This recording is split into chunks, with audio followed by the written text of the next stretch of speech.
Hello everyone, Treebone here with another Pixel Autopsy for the Bone Robot Games podcast, okay? And buckle up, and a lot of you are not going to like this one as usual, but we're talking about Expedition 33, all right? I'm going to get out of the way right away. I do not like this game. I think it's bad. And everybody's up my butt all the time. Oh, I'm always a contrarian. I can back up every piece of my evidence, and you know what? I'm gonna back it up so hard, you're not gonna know what to do with yourself because I'm gonna challenge all of your ideas. You're not gonna be able to refute them, and this is like every fucking time I do this. There's in the beginning of this game, the story is completely nonsensical from the get go. Okay, like everything is, and by this I mean I'm actually doing a separate video on this right now, so I'm not gonna go too deep into it. But a big thing that I hate about fantasy games is it's so far removed from anything in reality that it's really hard to take serious. It's really hard for me to care about what's happening. There's like immediately, like the world, like the laws of physics don't apply. There's like crazy magic that's never really explained.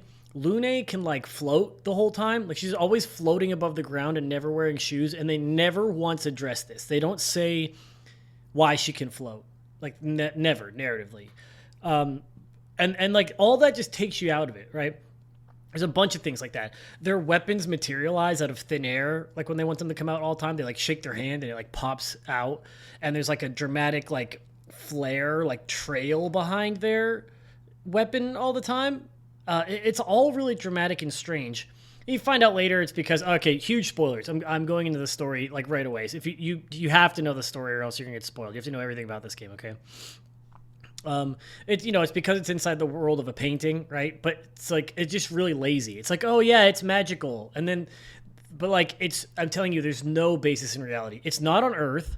It's just like a fake Paris, right? It's a fake Paris world. But also, there's like, oh, a thing called the fracture happened, and so like you go to some like it doesn't really make sense. It's not like you just like moved parts of the world. You go somewhere where like it's called like flying waters, and there's just like things like flying in the air as if it's water, like fish and bubbles and shit. Like it's like you're underwater but in the air at the same time. It doesn't really make sense. I was like, so it makes sense oh, this is a painting. But like, okay, they don't tell you that until you're like 20 hours into the game. They fucking pull a big ass switcheroo on you. So the entire time I'm like all of this is like really crazy, right? This is really fantastical. None of them question it. So it's like, oh, this is just their world. But I'm saying it's so different. It's so unfamiliar that it's confusing, and I don't like that from the start, okay? But then so you go through the story, and honestly I really like the concept, the initial concept, which is why I hate the switch up so much, because it's unique. And like up until, again, spoilers, it's coming in hard, up until Gustav gets killed, he's the best character. He's well written, he's interesting, he still does some like on the nose shit, but it could be worse. He's pretty good. And then he dies, and it just gets worse and worse.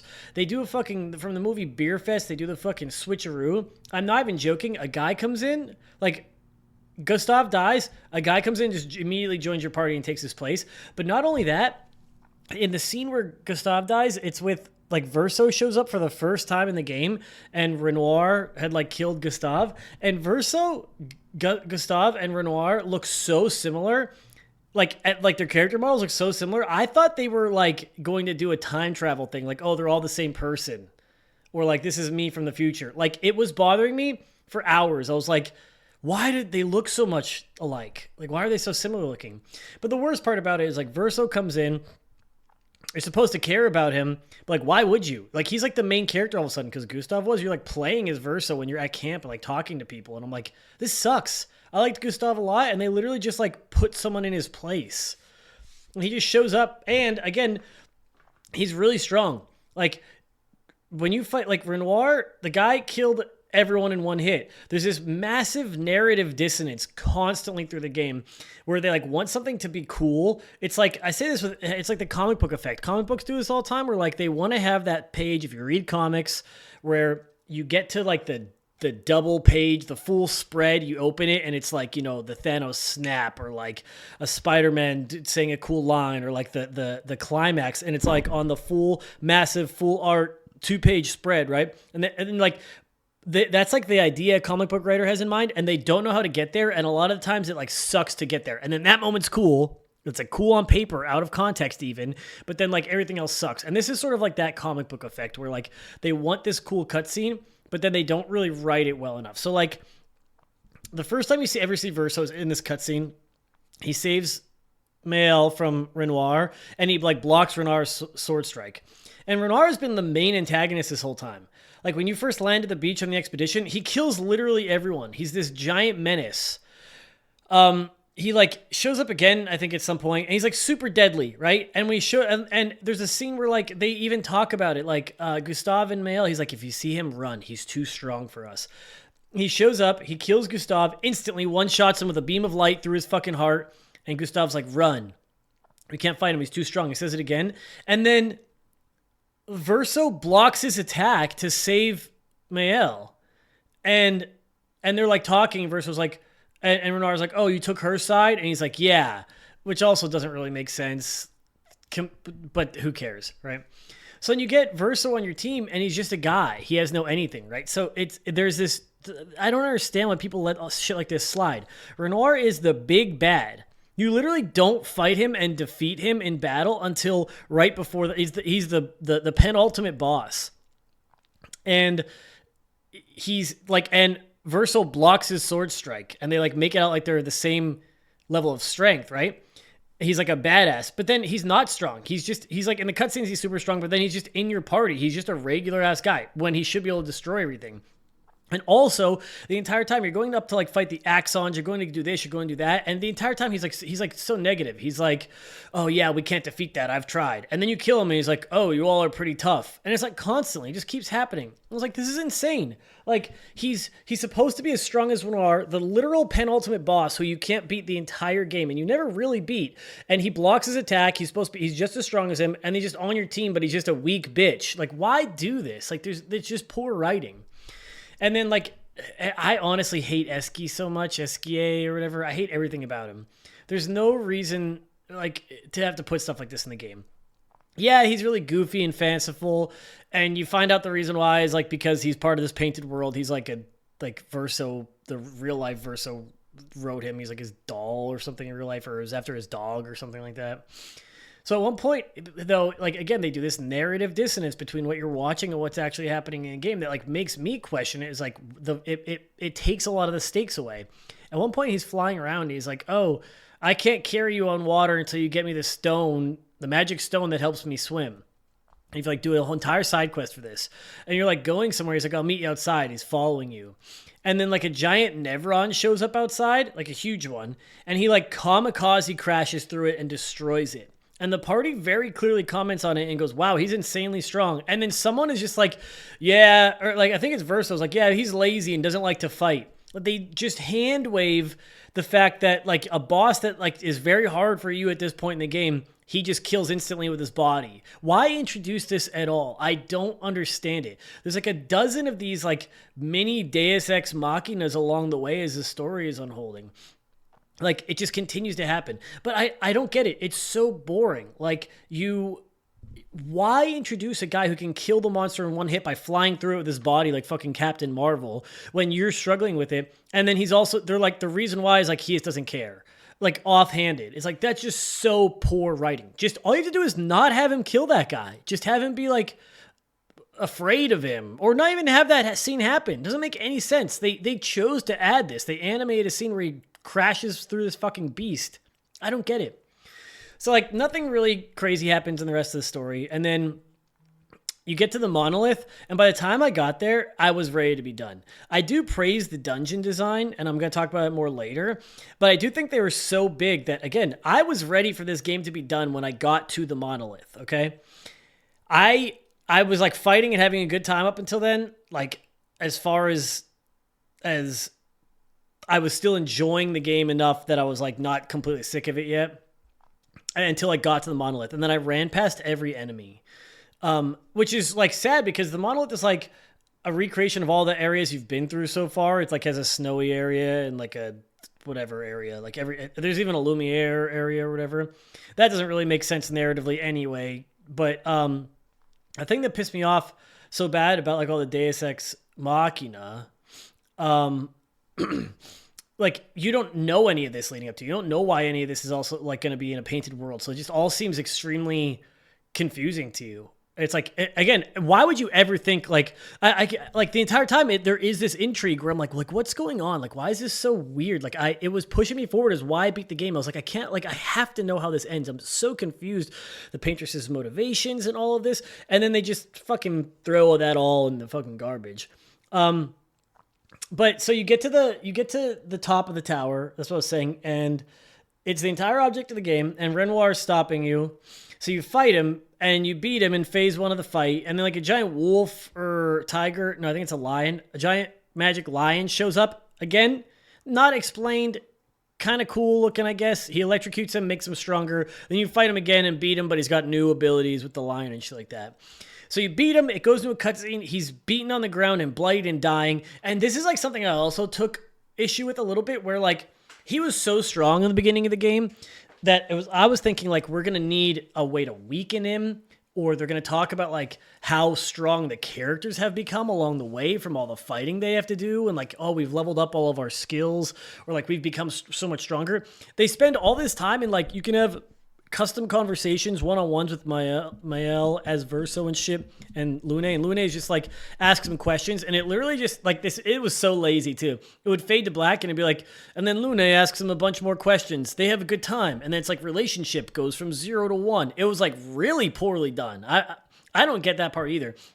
It's like you're putting all this time into making these insane cutscenes, and then for this, it's like just talking back and forth, and then it just fades to black, and there's like just straight up black screen with like 3 lines of text, and then they laughed and enjoyed each other's company.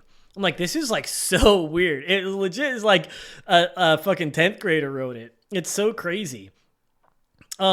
Anyway. So like they never mentioned how the party gets stronger. So it's like you just have to assume like, oh, I guess we just did get stronger because it's a video game and we're stronger. So they beat the piss out of Renoir, and he's like legit bloody, covered in shit, and he's like laying on the ground, right? And then he just like stands up. So like he's immortal. They talked about this earlier, and so is Verso. He can't die, but like it's like a special kind of immortal. It's not like they just live forever. Like they can't be killed. And it's like neither is Verso, who's on your team. So it's like, okay, when you do die in a fight, it's like, well, this is stupid. Especially because Verso a bunch of times mentions like, oh, I got beat up here or whatever, or something like that. Anyway, they choose to heal their wounds. There's a time when like there's a conversation you have in one of the deeper conversation thingies with, I think it's CL, where Verso explicitly mentioned he has like the wound, the scar across his eye, and he's leaving it there to remember it by. And then she like, he says, I could heal this, but I don't. And she's like, oh, like Renoir has the same one. And he's like, oh, I never really noticed or something, which doesn't make any sense. But like, yeah, so they can choose to heal, but they don't, to remind themselves of something, which doesn't make sense because Renoir, the other, like the Verso doesn't, I don't think at this point, until like later on, but Renoir knows he's a painted version. He should be like really calculated. He was created by the paintress to like protect her. He should be like really calculated. He shouldn't like, he's just like revealing all this stuff to people all the time. He should never be saying this. He's like alluding to all this. He should be like dead quiet about it. It doesn't really make sense that he's like, that he knows this, and then he also like leaves a scar on his face from the time he fought Verso earlier. It's like really weird. Anyway, you knock him down, he stands back up, and he like is in perfect health. And then the curator shows up, who was like helping you the whole time, which is like, honestly, this, I thought it was like a ghost story for a while, because you meet the curator when you first get Mael back, and he's like legit a spooky floating ghost, but there's like a hole in his face. And he grabs Mael's hand when Renoir stands back up, and he puts it on Renoir, and you explode him, and he dies. And you're like, yeah, this sucks. This sucks so bad, because once again, they take all the agency away from your team and you as a player. You're all killing and fighting like the whole game, and you have CL and Monaco and Mael and Lune and Gustave and all these regular people, one who has died, and then some random god entity comes in and blows up Renoir at the last second and then disappears again. And you're like, okay, so I had no say in this. Who gives a fuck what we do? It's such a terrible decision. Like, why do people think this is cool? Again, it's another comic book piece. Like, we all suck. We did nothing here. And again, they talk the entire time. The curator is the real Renoir. He's trying to kill the paintress so that she'll go back to her real life outside the painting. But he's like, the entire thing of like why he doesn't do it is because he's like trapped. She like trapped him a little bit. and so he like isn't at full power, so he can only do a little bit at a time. Well, if he could just kill Renoir, he obviously didn't need him to be weakened because he was at full health when he showed back up with Maëlle. It's like, did he need Maëlle's power? So he was just luring her to get here so he could teleport and do it. Like, how does he know all this? How does he know that she's Maëlle if he's not creating the world? And like, they don't really ever explain any of this. He just shows up like a fucking ghost out of nowhere, like an actual Deus Ex Machina, God in the machine. He just shows up, they explode Renoir, and then he goes away. So not only does it suck narratively again, it makes your party feel like dog shit. Okay? And then it also sucks because, okay, so you go to fight the Paintress, and she has like another giant paintress behind her that's like literally tearing holes in reality. There's a scene where it goes, oh, she tears a hole in reality. And it's like, how are we supposed to contend with this? We're just people. It's too fantastical again. Like, this is just another really badly written segment. When you beat the first phase of the Paintress, she's also, oh my god, I forgot. She's just like a human-sized freak. She's a female curator. And then the second phase, the giant Paintress doll stands up. So, again, there's two instances of unexplained bullshit. When you first get to the Citadel, or the Monolith or whatever, the Paintress doll is like there, and you're attacking her in a fight, and you can't hurt it at all, and then you're like, this isn't the Paintress, and you just leave. So you can't hurt it at all, but then she's like in this fight, and I guess you can't hurt it still, which doesn't make any sense. But in the second phase, the giant Paintress doll stands up, everybody's like, oh no, she's so big. Then listen to this bullshit. Verso literally yells, Eski. Eski flies in. I'm just saying Eski because I don't want to have to put the emphasis on Eskie every time or whatever. Verso hands him one of his stones. So, like, to upgrade Eski to be able to swim early on in the game, you had to get him a special magic stone. And then you get another magic stone later to cross coral reefs, which, like, I think they do another really boring, lazy cutscene where, like, CL just finds it on the ground. And then, so, they've never mentioned this before. He calls Esquier. Verso just pulls a stone out of his fucking asshole, gives it to Esquier, and it's one of his stones. He's like, oh, this is the flying stone. It's never been mentioned or seen before in the story. I have no idea where Verso got this, why he waited until now to use the stone that lets him fly. Like, and then you all jump on Esquier's back and you fly up to the midsection of the giant Paintress to fight. But none of that bullshit matters anyway, because the next fight scene, everyone is just standing on like a shimmering surface of air. And you fight the regular human-sized Paintress anyway, and the big Paintress doll is just like in the back helping her, where she like rips a hole in reality, shoot you with lasers and shit. It's so stupid. It's so jarring. Once again, another instance, I can't believe people watch this and are like, wow, that's really cool. I love getting the swimming stone for Esquier, and then Verso pulls a stone that lets him fly out of his butt cheeks in the final battle. Do you think it's the final battle so far? Like, you telling me we had to have CL introduced to the party in like a really dull 1v1 cliche arena fighting segment where she's the new champion? Major rip-off alert, but they didn't have time for a cutscene where Verso found this stone. Like, just so rushed and narratively bankrupt. They wanted to push this, like, inside a painting thing so bad, they gave up at a dozen different points along the way. They were like, yeah, this doesn't make sense. Well, they probably never even got this, but it's like, this doesn't make sense. They're like, yeah, who cares? People will eat this shit up. And they all did. And you beat her, and then Maëlle remembers the move that the curator showed her on Renoir, so she blows up the Paintress, and you're like, oh, we did it. You win the game. And I'm like, okay, they didn't explain any of the questions I had, so you don't know up to this point that you're inside a painting. And then I was like, they didn't answer any of the questions we had. Like, what the fuck is this epilogue going to be? And you go back to Lumiere, and you're celebrating, and then Verso reads a letter that he got from Alicia, which is, I don't know why this also is like, I don't know why Alicia is in the painting when Maëlle is actually Alicia. But anyway, it doesn't matter. You get a letter from her, and she reads it, and she like tells Verso the truth. And then like the Gommage kills everything anyway. Right? At the end of the game. A wave bursts out from after you thought you won, and it kills everything.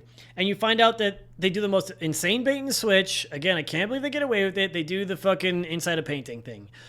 So, like, the entire game takes place. I'll do a real quick rundown. Like, Renoir is real. His wife, Aline, are real in a real Paris, I think. And then they have 2 daughters and a son. Verso is the son, Alicia and Clea.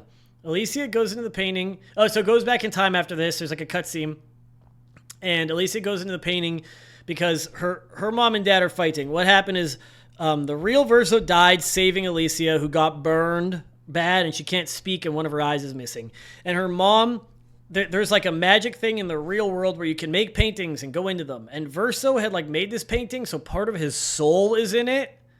And so Alicia goes into the painting to become the paintress and make a new family. So she just lives with a fake family. It's like the Renoir she made and Alicia, I guess, but she still made her burned. I don't know. It's the only Alicia we see in here. And then Verso, who's not hanging out with her because there's no painted version of the mom. It's just the paintress. And she's like just hiding away the entire time by this happened. So I guess there was some time when they were just hanging out as a family in a fake world. The real Renoir finds out about it and says, you can't do this. You can't live in a painting. I'm going to come get you out. And so you find out the whole time the paintress is the good guy. Renoir is the bad guy. She stopped him from killing everyone by allowing him to only kill the oldest people every year. And this like stops the paint essence from going back to her, and so eventually he'll bleed her dry. But this has been going on for fucking 100 years and he's not losing his patience. It's just like a fucking stalemate or something. I don't know. It's so crazy. It does a fucking, it's for no reason insane Kingdom Hearts bullshit garbage. Like this shit fucking sucks bad. And then, you know, I mean, they don't really explain any of it too well. It's really dumb. It's supposed to be impactful, but to me it just felt like fucking dog shit. So, like, at this point then, Alicia is like, Mael, she realizes what happened. So, like, okay, so she, like, grows up as a girl. Well, it doesn't matter. It's like the Gommage kills Mael, like, at the end of the game. You see her turn into flowers. But I guess that, like, triggers Alicia to wake up and become a new paintress. She, like, didn't realize she was Mael the whole time. But, like, if that's the case, and Renoir, so after that, the real Renoir, who's the curator, like reveals himself as Renoir, as the curator or whatever. And he's like, okay, thanks for killing your mom and sending her back to the real world. Let's go home now. And she's like, no, I don't want to destroy this world. And he's like, oh, fuck, I got to fight you too. So if Renoir thought she would be on his side, right? But he didn't know like that she'd betray him or whatever. He kills Mael at the end anyway, like with the Gommage to turn her into Alicia as the paintress. Why didn't he just do it from the start? If he thought she would be on his side and he knew she was Mael, wouldn't her becoming a paintress make her like super powerful? Like, it's so tacky. Like, why doesn't he do that? I don't know. And then she tells her dad, she's like, no, we're arguing. He's like, I'm going to destroy everything. And then so you become the new paintress who you were fighting the whole game. And Renoir's like, I'm going to destroy everything. And then so it's like, oh, it's Act 3 after you beat the game. There used to be normal people, completely dismantles all the stakes and care that you had about this interesting story and actual people and just says, oh, you're the paintress now. And the entire struggle that's been happening, the whole game is like, I guess technically it's still happening, the paintress versus the curator. So like, again, it just like spits in the face of all the, like, why make these like powerful gut-wrenching moments where like in the very beginning of the game, Gustave is like fighting Mael because she's like doubtful. He's like, no, the expeditions that came before us, none of that matters. Why is it called Expedition 33? Because the entire thing hinges on a fucking bait and switch bullshit thing. It's so nonsensical and awful. I stopped playing at Act 3. I was like, this sucks bad. I can't believe this happened. I was already ready to be done. And they're like, yeah, there's a lot more, but worse. There's 50 fucking Deus Ex Machinas along the way. I literally can't believe they got away with doing it. Basically, this was a dream the whole time. Oh, it's in a painted world. None of this is real. It's like, this sucks so bad. I just spent dozens of hours, probably 20 plus hours forging a bond with people. I've been playing as and developing a story as, to be told their lives are meaningless. They were created by a lady who's only living in this world so she can live with her dead son again. Why do I give a fuck about any of these characters? Every time you see them in game, they're all talking to each other about the painted world, but you don't know that, and they don't explain that for several more hours to the player, so it just sounds like a bunch of fucking psycho, esoteric nonsense. It sounds like schizo bullshit. Never in a million years should a person be expected to think, like, oh, it's all a dream, or you're in a fantasy created world within another world. It's so bullshit. I was expecting to be, the only thing is what I said earlier. I was like, it's like more grounded in a real thing. Like, oh, Gustave and Verso or Renoir are the same. And that's still like outrageous, but I was like, oh, because they just look similar. But it's way, way worse than that. Like, Mael goes into a phase randomly sometimes throughout the game where she like, where time stops for everyone but her. And then like painted Renoir. and like the weird version of Alicia that's still burned but wearing a mask shows up, and instead of telling her like what's going on, like no, like they just all talk in riddles. Like they'll say, "Oh, you're our family, Verso. You're dooming everyone." They like talk over her, and then Renar will say to Mael, "It's her fault." He goes, "It's her fault, and she doesn't even know it." And then Alicia, this is the painted Renar. And then Alicia is like, oh my God, she was pissing me off so bad. She goes, "I envy them, those who can't see, those who know not that they are not." It's like, why are you talking like this? There's no possible way we can even begin to guess like what this foreshadowing is, because it's fucking insane. And again, why does the paintress give them the power of like autonomy to be able to say this, like put them in this weird time frozen scenario and like say this to Mael? Like, if they don't want her to know, they're not outright coming out and saying it. So why be like, give them the power to do this, but then talk in riddles? Do they have rules that they weren't allowed to tell her, but they're allowed to allude to it in a type of way? Like, it's just so stupid. And like, it only makes sense like on a second playthrough. It's like, why the fuck would I play it a second time? I guess people do. It's like, oh my God, you can pick up on it a second time. It's not that fucking deep. On top of it all, like it's a fucking dream anyway bullshit. And it's all rip off. It's not like the idea of being in a dream, or in this case, like inside of a fake painted world, is novel or unique. It's always been bad, and people always hate it in all its forms. Whether it's this, or it's like, oh, it's in the mind of a person in a psych ward. It zooms out, and the entire game was a guy in a fucking straitjacket. It might as well have been that. Or the classic one that everyone always hated, the Saint Elsewhere one that made it popular, the TV show where the finale was, it was a made-up story in the mind of a child, and he's like looking at the setting of it in a snow globe. I mean, Final Fantasy X did this in 2001, but like way better. In 10, instead of everyone being in a dream, everyone's in the real world, and Titus is a dream, right? He's the main character. It's sad, it's sorrowful, it's real meaning. It still doesn't really make sense, the whole dream thing. You still have to suspend disbelief, and it still undermines the story the same way it does here, but like they pulled it off better in 10 because there's incredibly written character interactions along the way. There's an incredible love story. He's the main character, right? Like it's he's a dream. You know, and they find out 3/4 of the way through the game instead of at the twist, and you have to keep playing for a couple dozen more hours. And then by beating the game, you already know this at the end leading up to it. It's like this conflict because he commits to ending the dream and thus himself. It's somber. They didn't even rip that off well. There's like a dozen other rip-offs. I mean, they like Expedition 33 rips shit off. The Gestrel character you get in your party makes no sense. They're all a race of like weird, like Gestrels are like weird, gangly paintbrush people. They don't speak English. They love to fight. They have paintbrush heads. They look like they're made out of wood, right? And then you find one that just looks like a weird monkey. He's got like a really thin mask on. He speaks English, and his whole moveset is just Gao from Final Fantasy VI. This game has pretty colors, good art, nice animations, and all that serves as a set of jingling keys to the entire community of baby gamers with poop for brains. They got everybody fucking hook, line, and sinker because they made it look pretty. I mean, the reason why the stupid painting thing sucks so bad is because there is actually an interesting and unique idea in there. The game starts off with Gustav being very strongly supportive of the expeditions. He's like fighting, I was saying this earlier, he fights Mael's doubt from like the first scene. You know, they plant this seed, and then the first 20 plus hours of the game is how important and impactful to all their lives this is. Like Gustav's death is so meaningful because he dies. He's like the forward pushing character of the game. He's like, we have to do the expedition. We have to win and all this shit. And then he dies, and it's so impactful. And then they throw all that in the trash for a corny twist and 1,000 times retread tale of grief and escapism.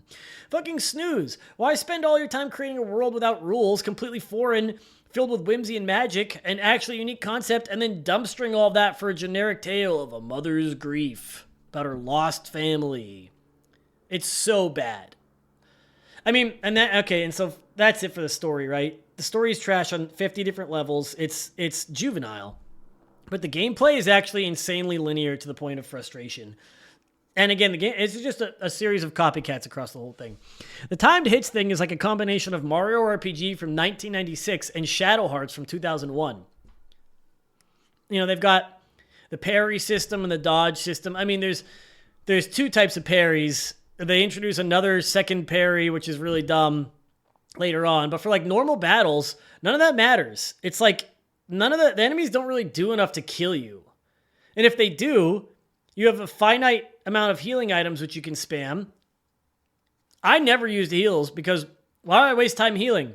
The options were you either parry perfectly and you do damage back to them, you dodge perfectly and they don't hit you at all, and if you do take damage, you just either die and then you use one of your like revival items, or the game lets you restart from the beginning of the battle. So you just keep doing it anyway. You don't have to get good at anything really. You could just you just spend time memorizing each new enemy's interactions until you can dodge it or parry it perfectly. I guess, or there is a scenario where you tank it and use healing, but like there was no need to. It was like, well, I want to get through these battles. And then, so like, oh yeah, the healing items and the revive items are finite, but like you replenish it all. First of all, when you get out of battle, you can just basically use an Estus flask and you get a bunch of them and it fully heals everyone. And you like the rest points, which are like the expedition flags, are so common that you get all of your revivals and heals back like constantly anyway. There was like never a time, and there's always one before a boss. There was like never a time when I was in a fight and I was like, oh, I have no healing items and no revival items, so I have to do this fight perfectly. But it wouldn't matter if you had to do that anyway, because could just restart the fight over and over again until you had to. And it never really put you in a fight that was too hard except for like a boss, right? So like the battles, like all the middle battles don't really matter. They're not really fine-tuned enough for it to be noteworthy. I steamrolled through everything from the beginning to like all through the middle to the end. Basically, like the only hard ones were some of the bosses, because like to make them be a challenge, they had to do fucking 50 hit moves, right? Like all of a sudden, when you get to the fucking Axon, that's like the siren lady, and it's like, the grand ballet is starting, and they just send like a bunch of bullshit at you. It's like, this is so fucking zoomed out, I can't see. I lose the battle because I like legit, I'm like, I don't get the timing on this. And then the second time through, I do get the timing, and then I win the battle, right? It's like, well, this isn't like, why would I want to do this? It doesn't really make sense. It's like, oh, he's doing a barrage of attacks, and they fucking hit me 6 times, and they're not telegraphed well. So you either have to die to it 1 or 2 times, or like, the guy has 2,000 fucking HP, 200,000 HP, you get halfway down, they start using new attacks. And it's like, you can't know what these are, and you have to like get them halfway down to learn those ones. You know, and they're punishing like at that point in the fight because you've been missing moves that you're still learning and shit. So like, and then the timed hits like on your own moves don't really matter, except for like a few fringe cases. There's a few like multi-hit moves that will like, they do 6 hits if you get 2 perfects, but they only do 2 or 4 if you miss. But it's the same timing like every time. So like the only challenge there is like the first time you see it, it's like popping up on screen with like a million things on screen, and it's like kind of confusing how it works. And you just like, but if you hit it early, it doesn't really matter. You don't need to hit it perfect. You could just hit it whenever. If you hit it too late, you fuck up. But if you hit it too early, nothing bad happens. So it's like, I have purposely not hit triggers as well in some regular moves that don't miss like there is a move that like backfires and hurts you if you miss it, but like I purposely I've not hit triggers on standard moves. I swear it did nothing. I want to say it did like at the time like 300 less damage. When I was doing like, I was already had a combo at like very early in the game where I could do 9999 with Mael. I was like, does it matter if I do a 400 damage move and it's supposed to do for 700 and only hits for 400. I'm like, what the fuck is the point? I'm just forced to press buttons for the fuck of it. It's so pointless. It makes no sense that I have to do, every time I do the immolation attack with Lune, I have to press A twice on the exact same timing in the same part of the screen. There's no challenge to it after the 3rd time, right? So it's just like rote. What's the point? The timing is not strict. It doesn't really matter if you hit it or not. And there's also no consequences to doing good or bad in a battle because you can restart from the beginning of the battle, and it's like very, very, very forgiving. So you get hit once or twice while you're trying to figure out the timing, and then you die, and you're like, well, I might as well restart the fucking fight. What the hell is the point is trying to resurrect and use healing when it's all finite bullshit anyway? So you basically try and play perfectly. Then again, in the beginning, it doesn't matter because you're overpowered and it's not really fine-tuned, and none of the skills really matter because all the fights are easily winnable and all your stuff is replenishable. And the fights are difficult. They're like these gated checkpoints. Like you could technically beat anyone at any time. Like if you had to fight the paintress at like and you know all of her moves, you could beat her at level 1 if you perfect dodge or perfect parry. It's just like, it's very boring and linear and insipid.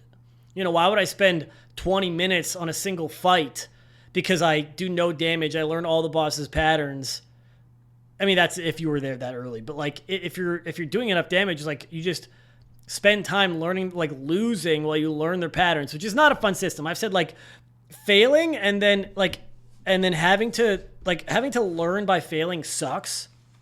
So like being able to succeed initially is very fun. That's why you want to have a skill-based system in place. But this doesn't make any sense. It's not a challenge. Like these patterns are not like easy to see what's going on. Like the whole thing sucks. And people are going to say, oh, you can tell they're telegraphed. Like, yeah, some of them kind of, and like some normal enemies are like telegraphed, right? It's like, oh yeah, like the instant he pulls his hand above his head like for 4 straight seconds, and the instant he starts to go forward, you can parry and you get it, right? But they do change it up a little bit, right? It's not every single one is the same. You have to learn a bunch. Like every enemy is pretty unique in their attack animations. Still, they start reusing enemies.